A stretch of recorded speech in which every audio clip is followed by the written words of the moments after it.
Hey everyone! Up until now, our videos have been pretty light and upbeat, and today we're going to go on the defense and look at the dark side of the campaigns in the midterms. And for that, my guest today is Berit Anderson.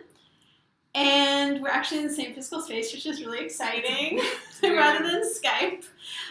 She's the editor-in-chief and CEO of Scout.ai, which is the first company to lay out the information manipulation in the 2016 campaign. So she is just the person to talk about information manipulation in the 2018 campaign and also what we can do about it, because that's always the focus of these videos is what can we do so that we can win change in the midterms.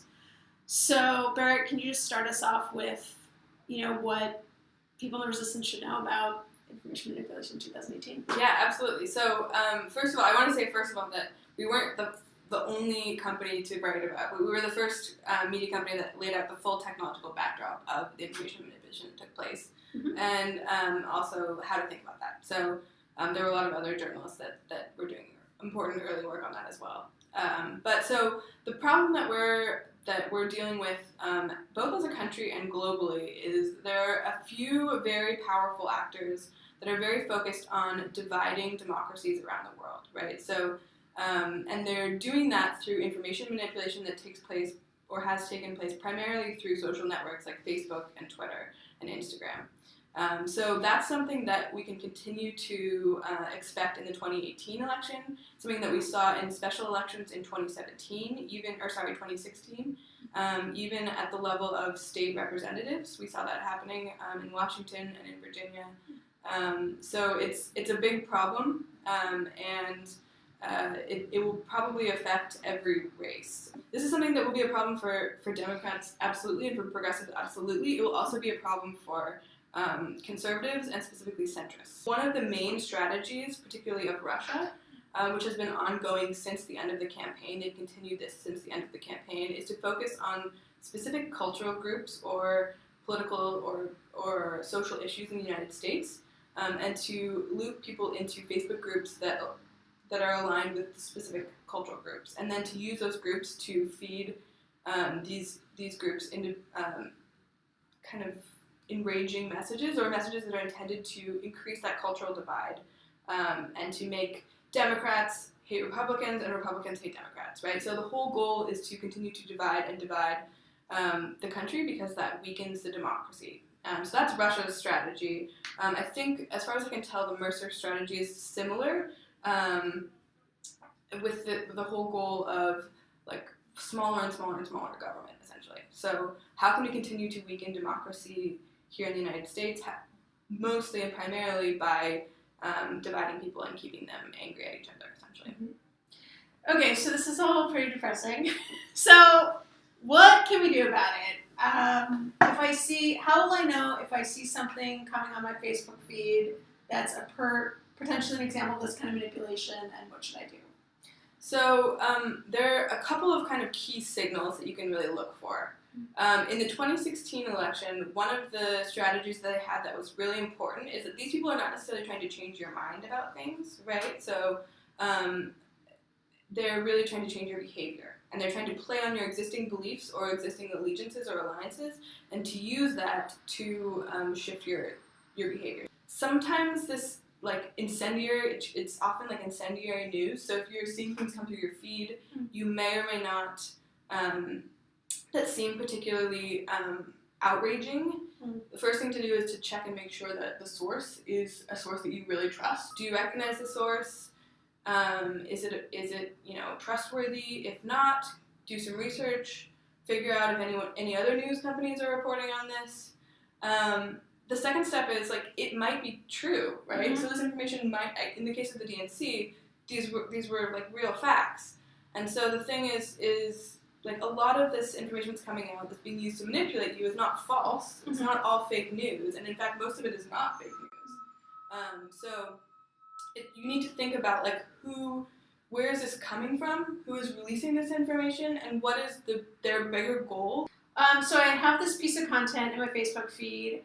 I think, okay, this is making me really angry, and it's true, but, what do I literally do at that moment? Or what do I not do?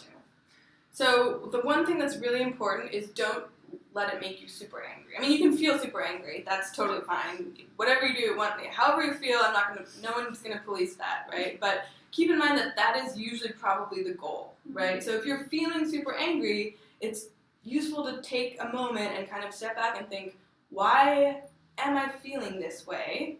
And to try to de-escalate the anger. Because when you're thinking about winning elections, winning races, particularly at a local level, right, it's super important. The people that you're trying to convert are going to be independents, right? And so a lot of the time they might not have all of the same beliefs as you.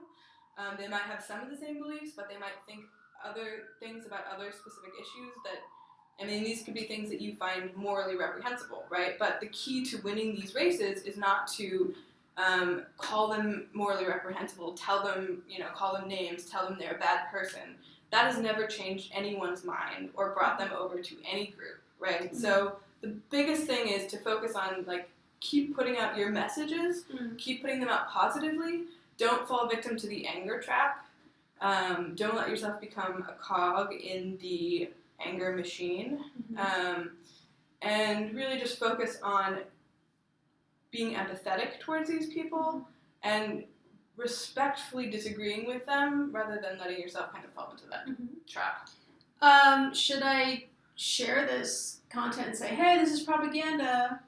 So the biggest thing, I mean, first of all, try not to, right? Because if you're thinking about, for example, let's take, for example, a tweet from Trump that you completely disagree with and you think is really morally reprehensible. If you're sharing that, if you're retweeting that, even just to make a comment about how morally reprehensible it is, that means that even more people are going to see that tweet. His message spreads farther. It zooms farther up the trending charts on Facebook and Twitter, which use automated algorithms to figure out what's most popular on their networks. So you're really mostly helping the other side. If you feel like you have to share this information, probably the best way to do it would be to take a screenshot of it rather than using the social media tools that are built in, like shares, retweets, that kind of thing, reposts. So don't attack people because you are angry with them, even if their views are really problematic, and also don't share the content even just to say this content is fucked up. I mean, there's a reason that Trump keeps tweeting. It's because media companies keep posting about it and individuals keep retweeting it, right? It's very effective. It's probably the most effective way for him to spread information. And then, if I see something, should I tell a campaign that I might be coordinating with? Absolutely. I mean, I think a lot of campaign managers in this cycle are very focused on, they're very aware of this problem and they are trying to figure out what to do about it. So I can't guarantee that they would have the right system set up to react correctly, or you might not necessarily get the pat on the back that you were expecting. But if they're doing their job well, they should be looking out for this stuff. And so I think it would be, if I were a campaign manager, I would absolutely want to know what these kind of lines of attack are. And there's some things that you can kind of look for when you're thinking about local, specifically local attacks on local candidates. One, there's often kind of like a set of fake profiles that are very critical about specific issues, and they'll tweet almost exclusively about that issue. They could be fake political groups locally that have their own Twitter accounts or their own Facebook accounts, but you don't necessarily see a history before the start of the election. So that's a big identifier. Yeah. When you go back to the source. And they'll frequently focus on one specific issue, right? So one specific attack issue, right? So if there's a candidate that's running that has, for example, in Washington State, there was a candidate that was running in a special election in 2016 who supported safe injection sites, and that was picked up and very much repeated over and over and over in the social media and information manipulation that took place in her campaign. Right, as a wedge issue. And it was true, it's just that these actors were using this issue because they thought it would alienate people from her candidacy. Exactly. Okay, cool. All right, so our lessons are, if you see something that makes you angry and it's outraging, check the sources. If you see something, don't say something. Yeah, if you see something, don't say something. That's great. Okay. But also check the sources. Yeah, see something, don't say something, don't share it. Check the sources. don't be encouraged to attack people you disagree with, because we actually need to bring people we disagree with into the fold. And we are complex beings with multiple opinions, and we shouldn't pigeonhole each other. And then you may alert the campaign if you would like to.